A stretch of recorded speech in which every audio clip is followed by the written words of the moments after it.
Samsungun düzəltdiyi ən qəribə şeylər. 1. Bürc Xəlifə. Dünyanın ən böyük binası olan Bürc Xəlifənin əsas padratçısı Samsungun CNT bölməsidir. Samsung həm də Malayziyadakı məşhur Petronas əkiz qüllələri, Tayvandakı Taipei 101 və hətta Sumqayıtdakı karbamid zavodunu belə Samsung tikib. 2. Unitaz. Samsungun SPD AB970S və SPD KAB935BC kimi unitazları var. Oturacaqların qızdırılması, suyun temperaturu və hətta masaj funksiyası belə mövcuddur. 3. Helikopter və qırıcı təyyarə. 90-cı illərdə Samsungun Aerospace bölməsi ABŞ-ın Bell Helikopter şirkəti ilə bir yerdə Bell 427 helikopterini ortaq düzəldib. Samsung bir vaxtlar Koreya ordusu üçün qırıcı təyyarə olan KF-16 yığırdı. 4. Tank K9 Thunder. Bu Samsung tərəfindən hazırlanmış 155 mm-lik özü yeriyən artilleriya qurğusudur. Dünyanın ən qabaqcıl hərbi maşınlarından biri sayılır. 40 kilometrdən uzaqdakı hədəfləri vura bilir. 5. Gəmilər. Samsung nəinki gəmi düzəldir. O hətta dünyanın ən böyük gəmi qarma şirkətlərindən biridir. Nəhəng konteyner gəmiləri, buzqıran tankerlər, Prelude FLNC, yəni dünyanın ən böyük üzən obyektini Samsung düzəldir. 6.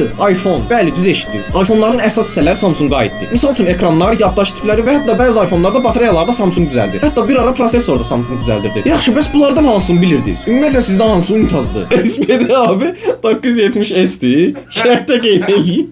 SPD AB 970S-dir. Şərhdə qeyd edin.